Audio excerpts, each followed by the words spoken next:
Hi everyone, I'm Dr. Miha and welcome to the channel.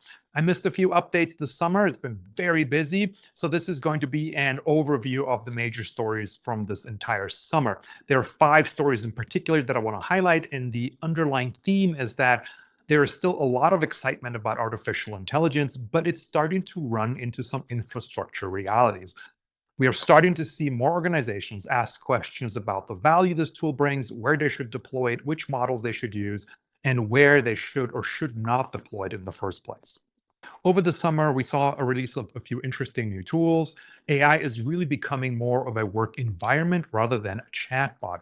A great example of this is ChatGPT's work, which I've actually used to help do the research and prepare the outline for this video. This tool goes beyond just a traditional chatbot. Instead of asking for a question and looking for an answer, I can look for larger outcomes. It can do research, work with files, connect with various different tools, and manage multi-step processes. Google is also moving in a similar direction with a tool called Spark, which I've also used extensively, and Anthropic has released Claude Cowork. Now, I don't have as much experience with this, but it does look like it compares with ChatGPT work and Gemini Spark.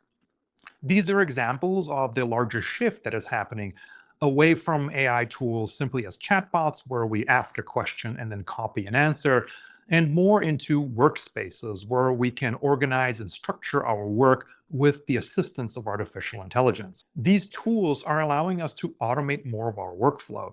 So we have to make sure that human judgment still matters. One, we have to become better at identifying goals for these tools. 2, we have to figure out how to provide it the right context. And 3, we really have to be mindful of how much of our own thought process and how much of our decision-making process we are handing over to the tools. This summer, we also saw a whole wave of new AI models. OpenAI, Gemini, xAI, Anthropic all released new models. We also saw new models from China. The release of the Kimi series of models was probably one of the most impactful events over the summer, as it sent significant ripples throughout the industry. And you can find a lot of benchmarks for all of these models online.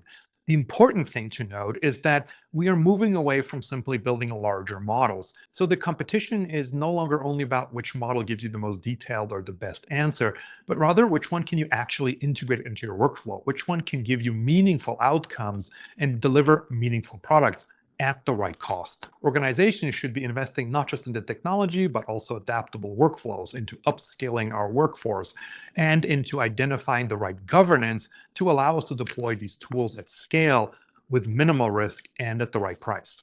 This summer, we saw the data center boom also meet the infrastructure reality. While the demand for AI is increasing, we are seeing more caution on the financial side. These projects are facing some real constraints, and not just with electricity and water use and permitting and community pushback, but also increasingly in the space of financing and construction capacity. Memory manufacturers are seeking stronger financial guarantees and upfront payments.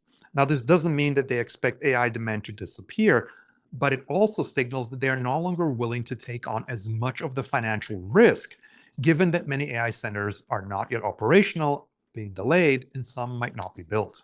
We've also seen AI become a larger government concern, not just in Texas, but around the world. Governments are increasingly asking questions, not just about the impact of this technology, but the impact that this will have across society. For example, we're seeing more concerns about workforce development, education, economic competitiveness, infrastructure, and regional development.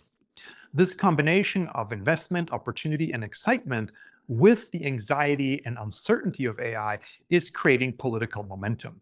And the challenge for governments will be to avoid simplistic solutions.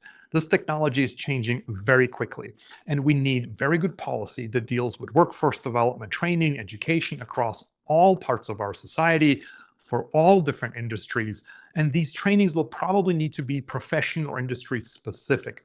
We also need to think about how do we help the trainers and policymakers stay up to date with this technology as well. And of course, there was one more huge story this summer, and that was the IPO of SpaceX. The stock initially surged and then fell below its offering price. This followed a familiar IPO pattern where enormous anticipation and then limited supply eventually lead to a substantial correction. Now, it's too early to tell where the stock price will settle, but this story does illustrate how difficult it is to price extremely ambitious promises when it comes to artificial intelligence, space, and communication technologies. Taken together, these stories do not suggest that society is backing away from AI, but they do suggest that reality is catching up to the digital hype. We are still trying to determine where we should deploy AI, what type of AI model should we use, how should we govern it, where should we choose not to use AI, and how do we make sure that humans stay in control and stay accountable. For the past 5 years, we've been treating artificial intelligence primarily as a technology story. What we're seeing now is a change of narrative. We're starting to understand that this is also a story about workforce development, about economics, about education, about public safety, and about our society in general.